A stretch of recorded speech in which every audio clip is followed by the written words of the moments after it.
Oi, mulherada, tudo bem? Primeiro de tudo, eu gostaria de agradecer quem tem apoiado o meu trabalho através do Patreon e do PayPal. Obrigada. E quem quiser contribuir, os links estão aqui embaixo.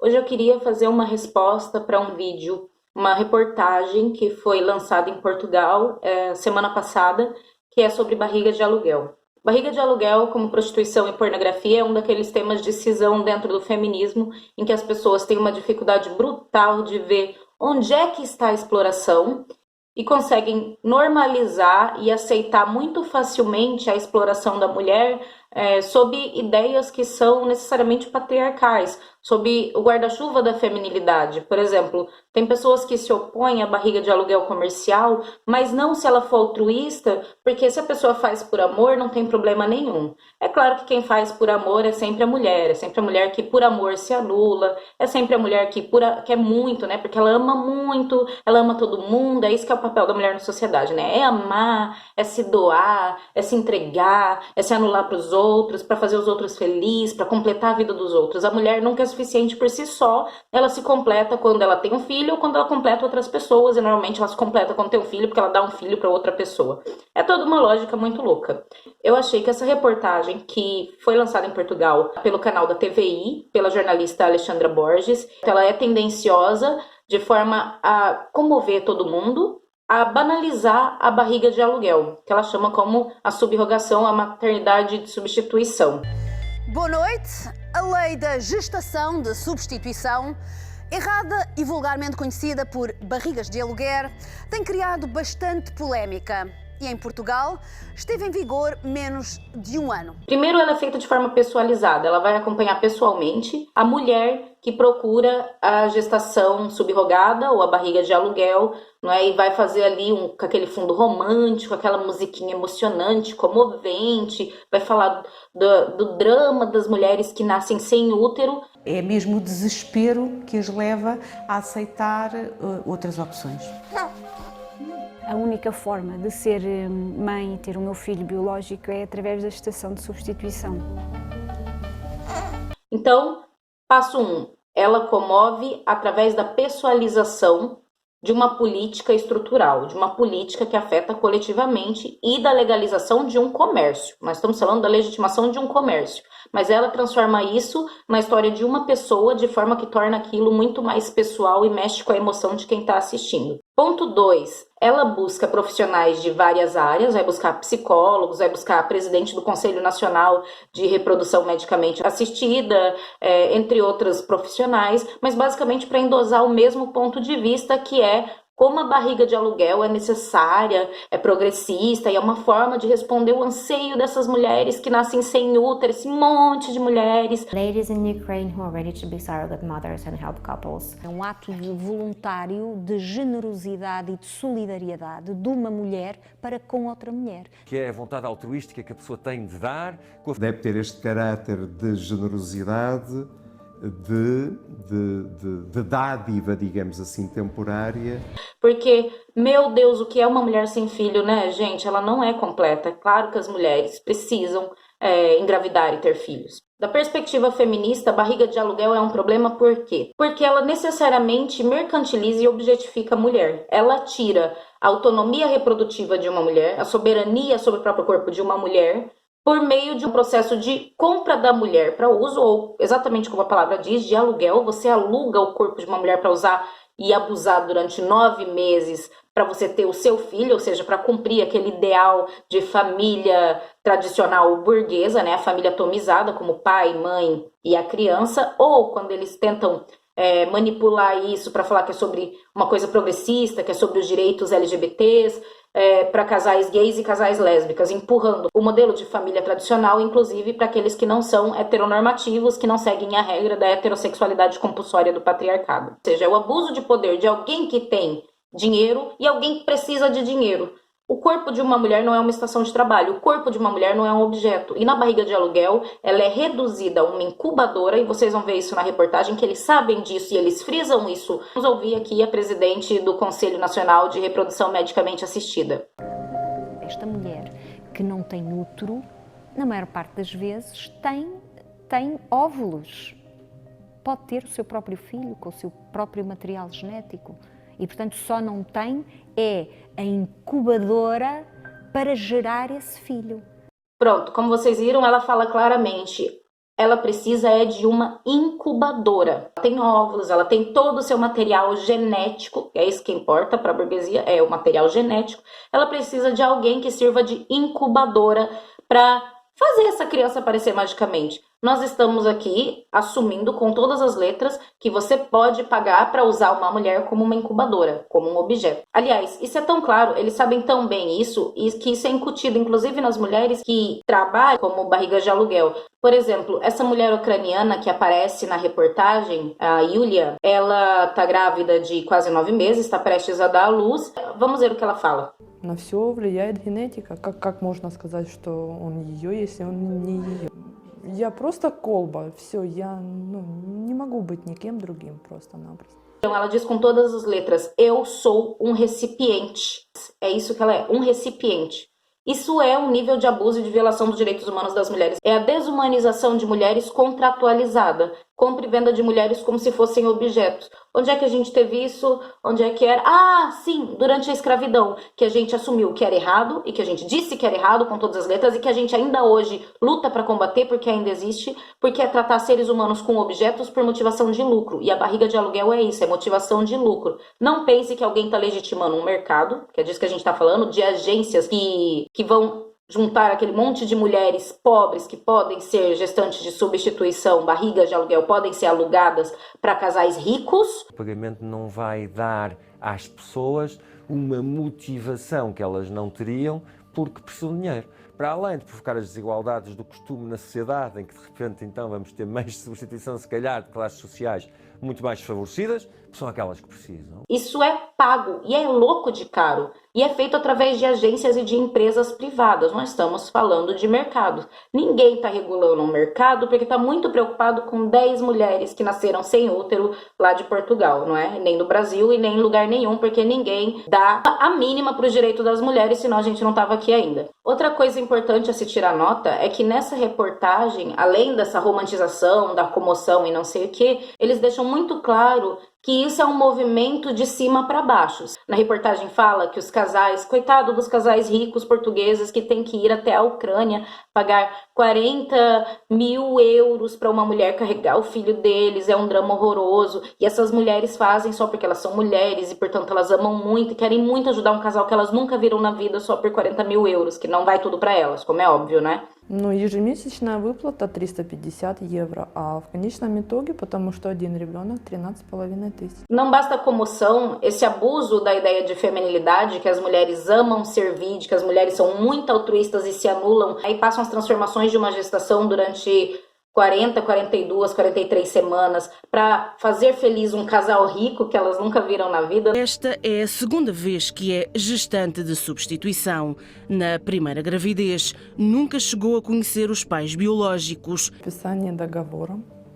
É absurda, se você reparar de onde vêm esses casais e onde esses casais vão buscar mulheres. Nós estamos falando aqui de colonização 2.0, nós estamos falando de neocolonização, porque são casais ricos de países ricos ou mais ricos do que onde eles vão buscar as mulheres, indo buscar mulheres pobres, vulneráveis econômica e socialmente em países que geralmente sofreram com a guerra ou sofreram com processos de colonização violentos, países que foram muito devastados. Por exemplo, vamos ver aqui esse quadro onde eles mostram onde é que a barriga de aluguel é regulamentada, onde ela é proibida e onde ela só é permitida altruisticamente.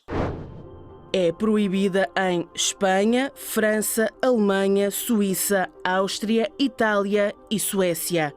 No Reino Unido, Irlanda, Finlândia, Dinamarca, Holanda, Bélgica e Grécia é permitida, desde que seja altruísta. Em alguns estados dos Estados Unidos, na Geórgia e na Ucrânia, é legal e é paga. Portanto, os países que ela mostra em que a barriga de aluguel é proibida são maioritariamente países ricos da Europa. Onde ela é legalizada apenas de modo altruísta, também são países ricos da Europa. Por exemplo, Reino Unido, Suécia, são países que têm um produto interno bruto altíssimo, que têm um nível de desenvolvimento humano altíssimo. Países onde a barriga de aluguel comercial é legal, se você olhar bem, ela falou de Ucrânia, falou de Estados Unidos, falou de Geórgia. A Ucrânia é um país que foi bastante devastado desde os anos 90. E, aliás, aqui um dado para quem é brasileira como eu, provavelmente não tem essa perspectiva da Europa. Quem está na Europa e quem é da Europa sabe que existe uma divisão muito clara entre a Europa Leste e o resto da Europa. Existe um processo de racialização da Europa Leste. Na Ucrânia, apesar das mulheres serem brancas, são mulheres brancas pobres. Elas são vistas de forma racializada por outras pessoas em outros países da Europa. Elas são tratadas como inferiores. São mulheres vistas como inferiores, assim como eles fazem com mulheres como eu, mulheres brasileiras, latinas e mulheres negras, mulheres indígenas. Nos Estados Unidos também não é uma mulher qualquer que faz a barriga de aluguel. Maioritariamente, as gestantes de substituição são mulheres afrodescendentes, são mulheres negras, ok? Ou são mulheres latinas, hispanos, seja do México ou da América do Sul, ou são mulheres indígenas. São essas mulheres. Atenção, a população negra nos Estados Unidos, no total, é mais ou menos de 7%. No entanto, esse 7% total da população dos Estados Unidos está onde? Se é homem, está maioritariamente na prisão, onde, pela Constituição norte-americana dos Estados Unidos, ok?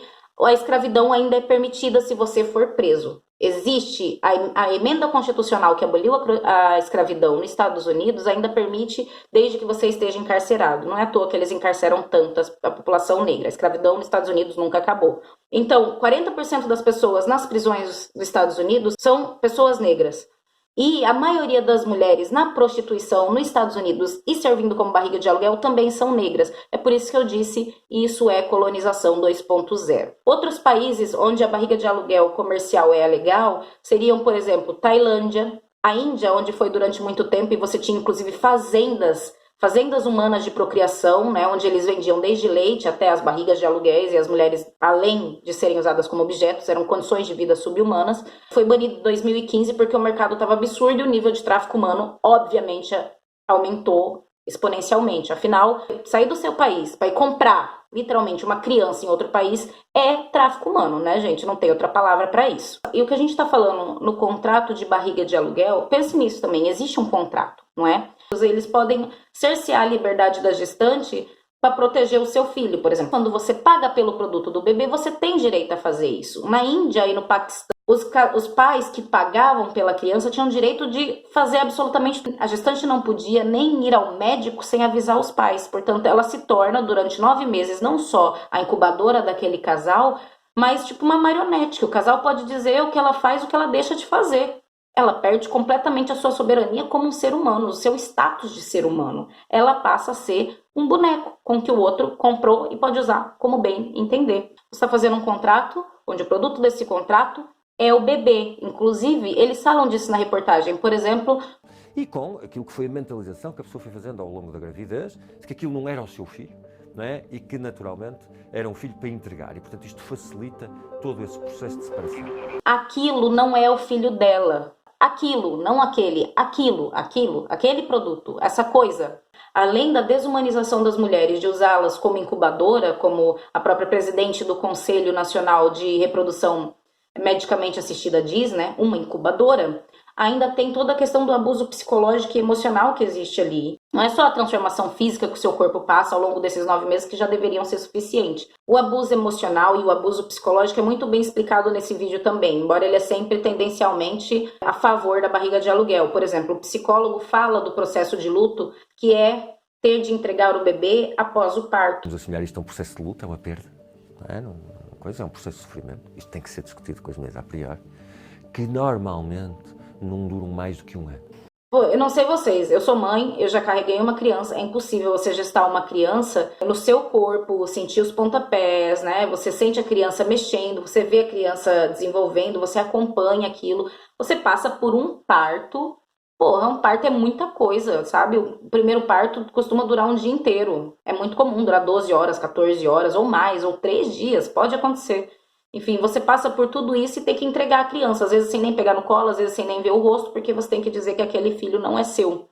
E nesse ponto, a barriga de aluguel é muito próxima da prostituição, por causa de um fenômeno chamado dissociação. A dissociação é um mecanismo que o corpo desenvolve para lidar com situações traumáticas, para proteger a sua mente e o seu emocional de situações traumáticas. Isso acontece na prostituição. Quando a mulher prostituída diz, eu não sou o meu corpo, tá bem, eu sou outra pessoa, existe o meu corpo, eu tô usando o meu corpo para trabalhar. Isso existe na barriga de aluguel, quando a mulher diz, esse filho não é meu, eu tô carregando uma criança de outro casal, mas ele não me pertence, não é meu, eu não tenho que fazer essa ligação. As gestantes que aparecem nessa reportagem deixam isso muito claro, elas falam o tempo inteiro. Я знаю, что просто это детки не мои. Их также ждут родители, у них есть родители, которые очень любят и ждут. Ну, есть чуть-чуть, что... Ты ребенка в руках держала? Нет. Did you want to? А хотела? Да, можно было, но лучше не надо привязываться. Это жестоко будет. Просто маленькие крошки. Как мама, наверное, скорее всего. Конечно, при каждых толчках идет контакт, он какой-то обусловленный. Когда ребенок двигается, тебе хочется в ответ делать те же движения. И, естественно, ребенок нуждается. Но то, что это мой ребенок, я не чувствую. Это однозначно. Естественно, хотелось бы увидеть это чудо, которых не получается это, и я думаю, что я этим помогаю. Единственное, что мне с этого процесса всего очень важно, чтобы этот ребенок был счастливым, поскольку я его произвела на свет, e eu хочу, чтобы... Não, eu sei que essa criança não é minha, eu sei que essa criança não é minha, mas elas estão o tempo inteiro com uma expressão de quem tá com uma luta interna a falar disso, e elas dizem claramente, sim, eu gostaria de segurar. Eu sei que é difícil. Por exemplo, veja como a Olga responde sobre isso nesse vídeo. Я увидела, какой он красивый мальчик. И самочувствие, как после родов. Обычные роды прошли. Конечно, было тяжеловато чуть-чуть. Понимать, что ребенок просто, его не будет. Это не твой, Gente, isso é um abuso emocional muito pesado. Inclusive, se vocês olharem bem, na barriga de aluguel altruísta, que supostamente a mulher faz por vontade própria, sem compensação financeira, sem pagamento, né, sem transação financeira, um dos pré-requisitos, pelo menos aqui em Portugal e na maioria dos países, na verdade, é que a mulher já seja mãe. A mulher que passa pela gestação de substituição já tem de ser mãe. Por que isso? Porque eles obviamente elas sabem da situação de luto, que pode durar até 1 ano, não é? Daquele processo de separação da mãe com o bebê, em que depois você fica lá com os peitos cheios de leite, pingando leite, você não tem uma criança para amamentar, você tem que explicar para o seu corpo que você teve um filho e você não tem uma criança e que a criança não é sua, faz essa dissociação. E eles exigem que você já tenha um filho porque assim você faz a transferência. Me parece óbvio que seja isso, não é que esteja escrito na lei, nunca tá, ninguém tá interessado com as mulheres, enfim, ninguém se preocupa. Porque assim você faz a transferência do foco na criança que você já tem e fica mais fácil você lidar com o luto. Isso é abuso emocional pesado. Outra coisa importante de notar é perceber de que forma isso afeta outros direitos já conquistados pelas mulheres, inclusive outros direitos reprodutivos como o aborto.